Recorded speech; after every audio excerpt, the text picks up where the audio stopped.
ধন্যবাদ।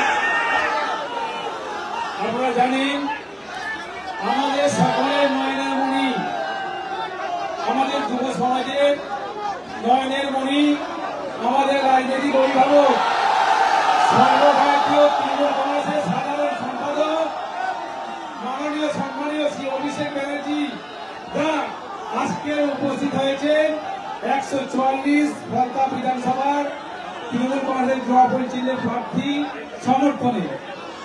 তাই আমাদের ফলতাবাসীর তরফ থেকে আমাদের প্রিয় দাদা, প্রিয় নেতাকে অন্তরে অন্তঃস্থল থেকে ধন্যবাদ জ্ঞাপন করি। আজকে আমি বক্তব্য দেখাতে করবো না, আমি প্রচুর বক্তব্য রেখেছি। প্রত্যেকটা অঞ্চলই 5 অঞ্চলে আমি বক্তব্য রেখেছি, জনসভা করেছি এবং প্রতিটা বুথে আমি রোড শো করেছি, র্যালি করেছি।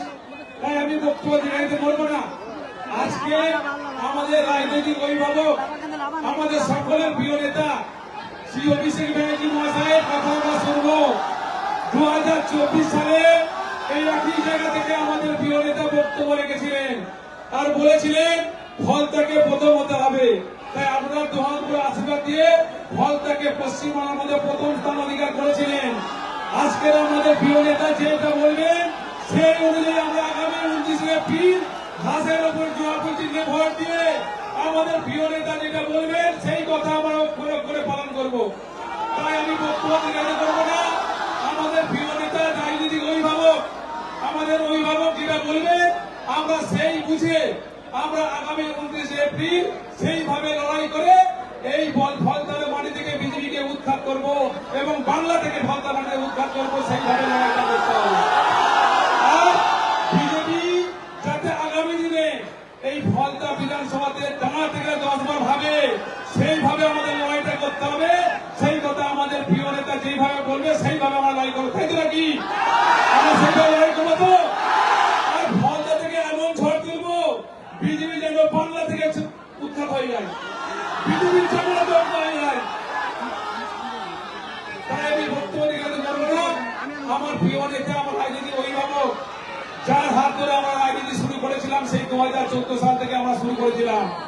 আজকের ফলতাকে 3 দিন করে তৈরি করেছে আমাদের প্রিয় নেতা অভিষেক ব্যানার্জি মহাশয়।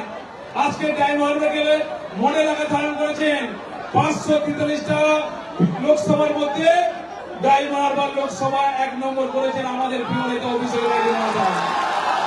প্রায় 72,000 মানুষকে বাধ্যবাধা দিয়েছেন। নরেন্দ্র মোদী স্বয়ং তার বেনারসে এত কাজ করতে পারেনি, সেই কাজ করে দেখেছেন আমাদের প্রিয় নেতা অভিষেক ব্যানার্জি মহাশয় ডায়মন্ড। আর আগামী দিনে শুধুমাত্র ডায়মন্ড নয়, গোটা বাংলা সহ ভারতবর্ষের ভোট দেখাবে আমাদের প্রিয় নেতা অভিষেক ব্যানার্জি মহাশয়। সেই ছড়ানোর ভারত থেকে আমরা আমাদের প্রিয় নেতার হাতকে সেইভাবে আমরা শক্তিশালী করবো। তাই বক্তব্য দেখাতে করবো না। আমাদের প্রিয় নেতা মাননীয় সম্মানীয় শ্রী অভিষেক ব্যানার্জি মহাশয় বক্তব্য রাখবেন। এই কথা বলে সবাইকে একবার শুভ নববর্ষের প্রীতি শুভেচ্ছা, ভালোবাসা, অভিনন্দন জানিয়ে আমি আমার বক্তব্য শেষ করলাম। জয় হিন্দ, জয় বাংলা।